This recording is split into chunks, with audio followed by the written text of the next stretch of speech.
रतन टाटा एक बहुत बड़े बिजनेसमैन थे जिनका नाम दुनिया में हर जगह सुना जाता था।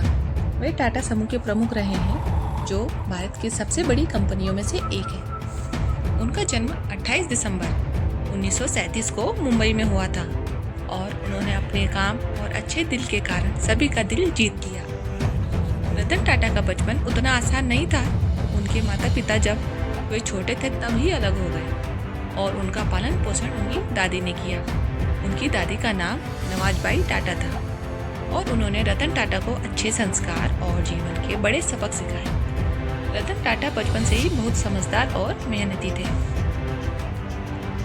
रतन टाटा ने मुंबई के एक अच्छे स्कूल में पढ़ाई की और फिर अमेरिका चले गए जहां उन्होंने कॉर्नेल यूनिवर्सिटी से पढ़ाई की। उन्होंने वहां से वास्तुकला एग्रीकल्चर की डिग्री ली। इसके बाद उन्होंने हार्वर्ड बिजनेस स्कूल में भी पढ़ाई की। पढ़ाई के दौरान रतन टाटा को समझ आया कि वे एक सफल बिजनेसमैन बनना चाहते हैं और लोगों की मदद करना चाहते हैं। रतन टाटा जब टाटा समूह में काम करने आए तो उन्होंने सबसे पहले एक छोटे काम से शुरुआत की। वे स्टील फैक्ट्री में जाकर काम सीखने लगे जहां मजदूरों के साथ रहकर उन्होंने सारा काम समझा और धीरे धीरे उन्होंने बड़ी जिम्मेदारियां उठाना शुरू की और टाटा समूह को और आगे बढ़ाने का सपना देखा। रतन टाटा जब टाटा समूह के अध्यक्ष बने तो उनके सामने कई चुनौतियां आई। उस समय कंपनी में कई मुश्किलें थी लेकिन उन्होंने हिम्मत नहीं हारी और धीरे धीरे कंपनी को सफल बनाया। वे हमेशा मेहनत और ईमानदारी से काम करने में विश्वास रखते थे। रतन टाटा के नेतृत्व में टाटा समूह ने बहुत सारे बड़े काम किए।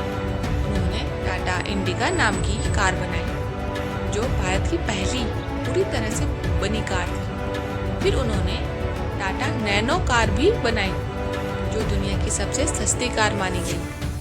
वे चाहते थे कि हर कोई अपनी कार खरीद सके। रतन टाटा ने भारत की कंपनियों को पूरी तरह से पहचान दिलाई। उन्होंने इंग्लैंड की जगुआर और लैंड रोवर जैसी मशहूर कार कंपनियों को खरीदा। इससे भारत का नाम और भी ऊंचा हुआ और टाटा समूह को भारत में एक खास पहचान मिली।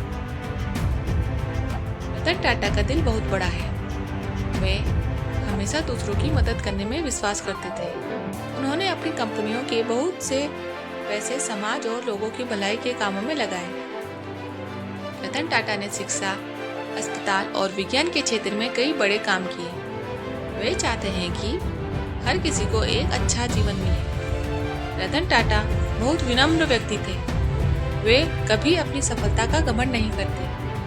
उन्होंने कभी शादी नहीं की और अपने जीवन में सादगी को महत्व दिया। उन्हें कुत्तों से बहुत प्यार था और वे अपने दफ्तर में भी कई कुत्ते रखते हैं।